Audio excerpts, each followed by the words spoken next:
Hotel आणि पर्यटन क्षेत्रात करिअर करण्यासाठी कोल्हापुरातील एकमेव UGC मान्यताप्राप्त DY Patil school of hospitality, Aditya corner, Tarabai park, Kolhapur.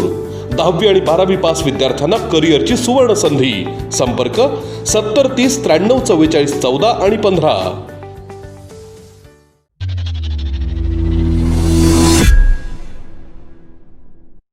नमस्कार. लाईव्ह मराठीच्या एका विशेष कार्यक्रमात आपलं सहर्ष स्वागत. महाराष्ट्र राज्य म्हणजे सहकाराची पंढरी. सहकाराच्या माध्यमातून इथं अनेक साखर कारखाने, पतसंस्था, दूधसंस्था, सूतगिरण्या अशा अनेक संस्था केवळ स्थापन झाल्या नाहीत, तर त्यांचा आज वटवृक्ष झाला आहे. सामान्यातील सामान्य लोकांनी एकत्र येऊन त्यांच्या भागभांडवलातून या संस्था उभा राहिल्या आणि त्यांनी या सर्वसामान्यांना पत मिळवून दिली.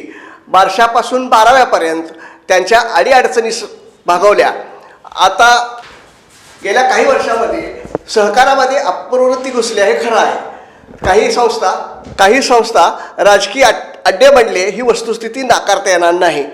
त्यासाठी सध्याच्या कायद्यात अधिक कडक तरतुदी करून त्यावर अंकुश ठेवणं गरजेचं होतं. पण केंद्र सरकारनं सहकारी बँकांवर अंकुश ठेवायचा यासाठी कायद्यात बदल करून या सर्व सहकारी बँका रिझर्व्ह बँकेच्या कक्षात आणल्या आहेत. वास्तविक सहकारी बँकांसाठी स्वतंत्र कायदा आहे. शिवाय रिझर्व्ह बँकही त्यांच्यावर नियंत्रण ठेवू शकते. परंतु काही तांत्रिक अडचणींमुळं पूर्णतः सहकार संस्था आपल्या कक्षात आणायच्या, त्यांच्यावर अंकुश ठेवायचा, किंबहुना या संस्था आपल्या ताब्यात कशा राहतील या दृष्टीनं हा नवा कायद्यात सुधारणा करण्यात आल्या. या कायद्याचा दूरगामी परिणाम आपल्याला सर्वांनाच दिसून येणार आहे. सभासद, ठेवीदार, कर्जदार आणि इतरांवर ह्या कायद्याचा किंबहुना नियमांचा परिणाम होणार आहे. या कायद्याचा नेमका काय परिणाम होणार आहे, दुष्परिणाम काय होणार आहे, सहकारी बँकांच्या कामकाजावर काय परिणाम होणार आहे, या संदर्भात आज आपण कोल्हापूर जिल्हा नागरी बँक्स असोसिएशनचे आणि कमर्शियल बँकेचे मुख्य कार्यकारी अधिकारी अनिल नागराळे साहेब यांच्याकडून माहिती घेणार आहोत. आपण आता त्यांच्याशीच बोलूया. सर नमस्कार. नमस्कार. केंद्र सरकारनं हे जे का नवा निर्णय घेतलेला आहे किंवा कायद्यात जे काय बदल केलेले आहेत ते नेमके काय आहेत किंवा त्याचा सहकारी राज्यातल्या बँकांवर काय परिणाम होईल? केंद्र सरकारनं आत्ता जो बदल केला आहे तो सर्वसाधारणपणे सहकारी बँकांच्या संदर्भात बँकिंग रेग्युलेशन ॲक्ट जो जिथं लागू आहे त्या काही कलमांमध्ये बदल केलेला आहे. 16 सप्टेंबरला हे लोकसभेमध्ये बिल पास झालेलं आहे आणि त्याच्यानंतर राज्यसभेमध्ये पण हे बिल पास झालेलं आहे. याच्यामध्ये सर्वसाधारणपणे जो उद्देश फायनान्स मिनिस्टरने आधी सांगितलेला होता तो असा की सहकारी बँकांमध्ये ज्या काही अडचणी आहेत आणि अलीकडं सहकारी बँकांमध्ये काही प्रॉब्लेम झालेत, उदाहरणार्थ PNB बँक असू दे किंवा इतर काही बँका असू दे, मुंबई बेस असणाऱ्या आणि इतरही राज्यातील इतर ठिकाणी किंवा देशातल्या इतर काही राज्यांमध्ये काही बँकांमध्ये अडचणी निर्माण झाल्या. तर या सगळ्या पार्श्वभूमीवर ठेवीदारांचे पैसे हे धोक्यात येतात किंवा ठेवीदारांचा विश्वास सहकारी बँकांवरचा डळमळीत होतो. या कारणासाठी सहकारी बँकांच्या संदर्भात आमूलाग्र बदल करायचा हा उद्देश याच्यात आहे. अर्थात सुरुवातीला ह्या उद्देशामध्ये त्याने असं म्हटलेलं आहे की सहकारी बँकांचं कामकाज इतर बँकिंग संस्थांच्या बरोबर ॲट पार आणायचं आणि त्याच्यासाठी हे कायद्यातले बदल अपेक्षित आहेत किंवा लोकांचा सहकारी बँकांवरचा विश्वास वाढवायचा हा उद्देश त्याच्या पाठीमागे आहे. पण हे करत असताना थोडीशी पार्श्वभूमी आपल्याला अशी लक्षात घ्यायला पाहिजे की पूर्वी रिझर्व्ह बँकेचं नियंत्रण सहकारी बँकांवर होतंच. जेव्हापासून रिझर्व्ह बँकेमार्फत बँकिंग लायसन ह्या सहकारी बँकांना दिलं जातं आहे तेव्हापासून सहकारी बँकांवर रिझर्व्ह बँकेचं नियंत्रण आहे. 2 वर्षातून एकदा रिझर्व्ह बँकेचं इन्स्पेक्शन छोट्या सहकारी बँकांच्या बाबतीत आणि ज्या मोठ्या सहकारी बँका आहेत, शेड्यूल कोऑपरेटिव्ह बँका आहेत, त्यांच्या बाबतीत दरवर्षी रिझर्व्ह बँकेचं इन्स्पेक्शन घेतलं जातं. हे इन्स्पेक्शन होत असताना जर सहकारी बँकांच्या कामकाजामध्ये काही अडचणी आल्या तर रिझर्व्ह बँक ताबडतोब त्यांच्यावर वेगवेगळ्या पद्धतीनं ॲक्शन्स घेत होती. विशेषतः रिझर्व्ह बँकांचं लायसन विड्रॉ करणं किंवा त्यांना दंडात्मक त्यांच्यावर कारवाई करणं अशा प्रकारचे हे कारवाई रिझर्व्ह बँकेकडून होत होती. असं असतानाही काही वेळेला असं व्हायचं की रिझर्व्ह बँकेला एखाद्या बँकेच्या बाबतीत कुठली तरी मोठी ॲक्शन घ्यायची आहे. या केसमध्ये सहकारी कायदा राज्यात अस्तित्वात असल्यामुळं सहकारी विभागाकडून पूर्व परवानगी घेतल्याशिवाय किंवा सहकारी विभागाची परवानगी मदत घेतल्याशिवाय रिझर्व्ह बँकेला ही कारवाई करता येत नव्हती. आणि त्यामुळं काही अंशी ह्या सहकारी बँकांवरचा अंकुश आपला कमी होतो आहे, हे रिझर्व्ह बँकेचं दुखणं होतं. या बाबतीत आपल्याला खरं एक उदाहरण निश्चितपणे सांगावं लागेल की रिझर्व्ह बँकेचं नियंत्रण कडक असल्यामुळं किंवा रिझर्व्ह बँकेच्या इन्स्पेक्शनमध्ये सहकारी बँकांच्यावर ताशेरे ओढले जात होते, त्यांची डाऊनग्रेड केली जात होती किंवा डिव्हिडंड वाटपाला अडचणी येत होत्या. या भीतीपोटी बऱ्याचशा सहकारी बँका छोट्या मोठ्या स्वरूपातल्या ह्या आपलं कामकाज व्यवस्थित करत होत्या.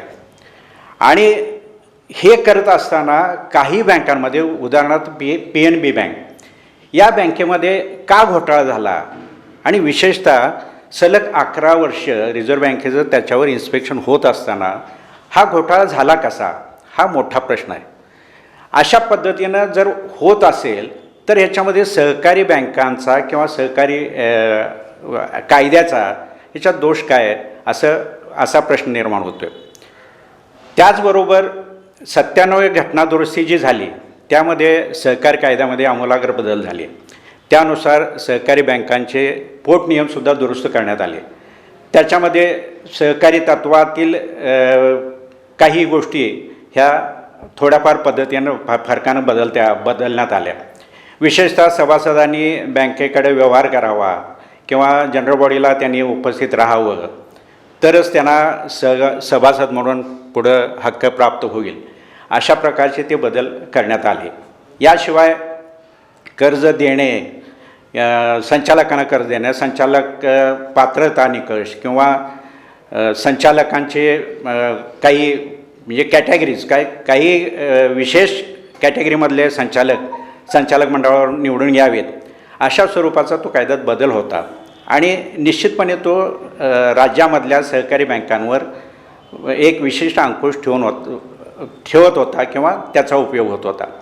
अशा परिस्थितीमध्ये काय झालं की काही राज्यातील सहकारी बँका ह्या 97 घटना दुरुस्तीच्या विरोधात कोर्टात गेल्या आणि त्यातून असं निर्माण झालं की त्या बँकांना म्हणजे ह्या 97 घटना दुरुस्तीवर स्टे आला कोर्टाकडून आणि त्यामुळं त्याचा पूर्ण देशामधल्या बँकांच्यावर ही 97 घटना दुरुस्ती ही लागू करता आली नाही. आणि या सगळ्या पार्श्वभूमीवर असं व्हायला लागलं की अजूनही रिझर्व्ह बँकेचं नियंत्रण आता वाढवण्याची गरज निर्माण होते. मध्यंतर IB ॲक्ट म्हणजे जो रिकव्हरीच्या संदर्भात नॅशनल बँकांच्यासाठी वगैरे लागू झाला किंवा सिक्युरिटेशन ॲक्ट जो पूर्वीपासून लागू आहे, या ॲक्टमधल्या काही तरतुदी सहकारी बँकांच्याकडे लागू करताना अडचण निर्माण होत होत्या किंवा म्हणजे शासनाचे जे काही धोरणं आहेत म्हणजे काही सबसिडीज आहेत किंवा काही सवलती आहेत त्यासुद्धा सहकारी बँकांना देता येत नव्हत्या. तर या सगळ्या पार्श्वभूमीवर आता सहकारी बँका ह्या एका बँकिंग व्यवसाय करणाऱ्या सर्व संस्थांच्या लेवलला आणायच्या दृष्टिकोनातनं हा कायदा बदलला असावा असं. कायद्यातील हा जो काही बदल आहे या बदलामुळे नेमकं काय काय होईल, म्हणजे संचालक मंडळ काय परिणाम होईल किंवा नेमकं आणखी काय होईल? हां, आता संचालक मंडळाच्या बाबतीत बोललं तर सेक्शन 10 जो त्यांनी बदल केला आहे त्यानुसार आता रिझर्व्ह बँकेनं बंधनकारक ठरलेल्या गटामधील विशेष शैक्षणिक पात्रता असणारे, विशेष काम करणारे, विशेष गटातील संचालकच निवडून येऊ शकतात. म्हणजे याचे 51% संचालक हे विशेष पात्रतेचे असावेत असं सेक्शन 10मध्ये आहे. म्हणजे जो पूर्वी कंपनी कायद्यामध्ये तरतूद होती त्यानुसार संचालक कोण असावेत सहकारी बँकांमधले हे आता रिझर्व्ह बँक किंवा ह्या कायद्याच्या अनुषंगाने रिझर्व्ह बँक ठरवू शकेल. सर्वसामान्यांचा आधार म्हणजे सहकारी बँका. आता या बँकांवर कर्ज वितरणामध्ये काही अडचणी निर्माण होतील का? कर्ज वितरणामध्ये अडचणी असं डायरेक्ट नाहीत, पण पूर्वी असं होतं की सहकारी बँकांच्या संचालकांना म्हणजे विनातारण स्वरूपाचं कर्ज किंवा ते ज्या कंपनीमध्ये काम करतात त्या कंपन्यांना कर्ज द्यायचं नाही असं बंधन घातलं होतं. पण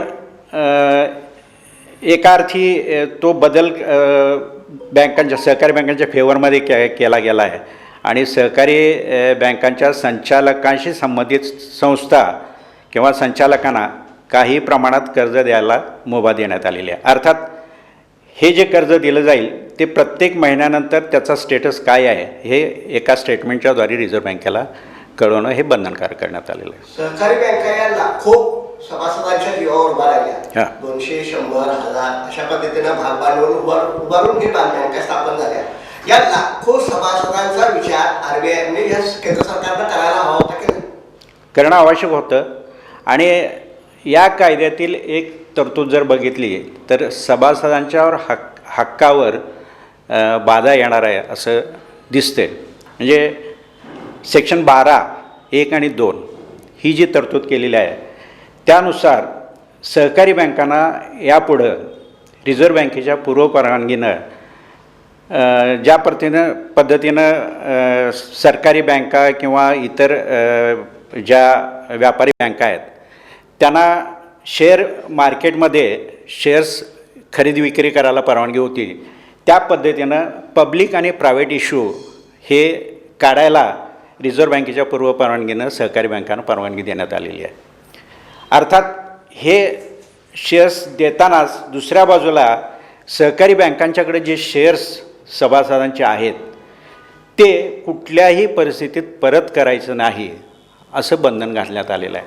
त्यामुळं अशी अडचण येणार आहे की आज काही बँकांमध्ये काही सभासदांचे शेअर्स कर्जापोटी 2.5% आणि 5% म्हणजे तारणी कर्ज असेल तर 2.5% शेअर लिंकिंग करावं लागतं आणि विनातारणी कर्ज असेल तर 5% शेअर लिंकिंग करावं लागतं.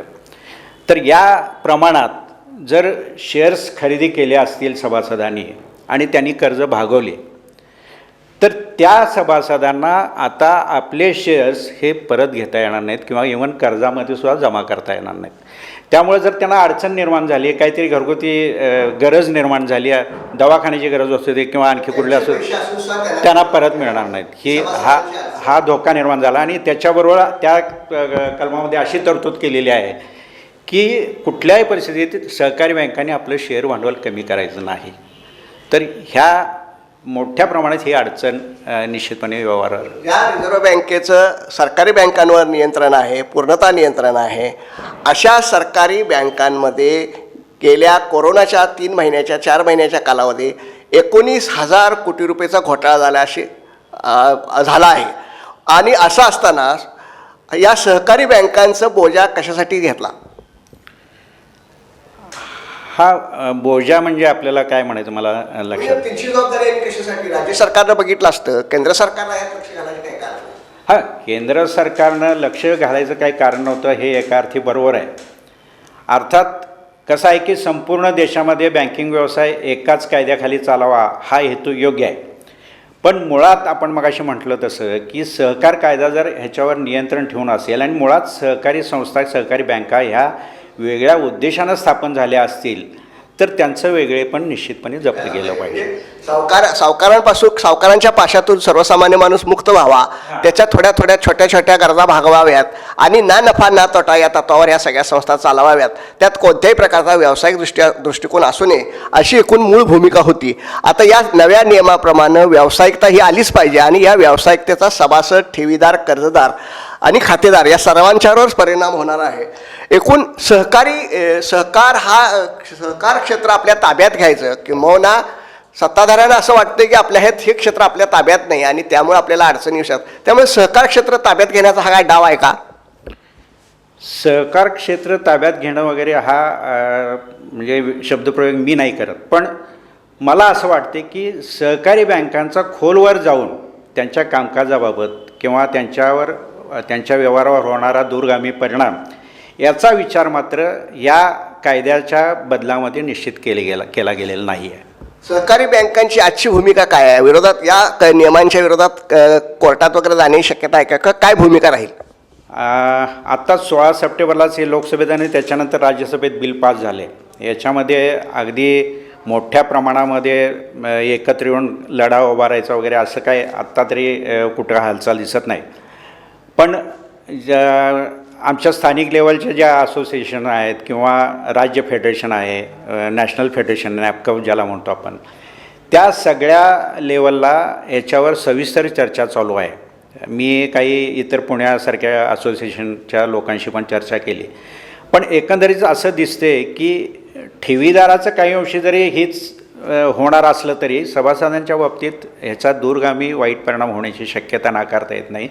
म्हणून या सहकारी बँकांच्या मार्फत ह्या फेडरेशन्स ह्या निश्चितपणे रिझर्व्ह बँकेकडं आपलं गाऱ्हाणं किंवा राजकीय पटलावर आपलं गाऱ्हाणं मांडण्याची शक्यता आहे आणि त्यासाठी हालचाली सुरू आहेत.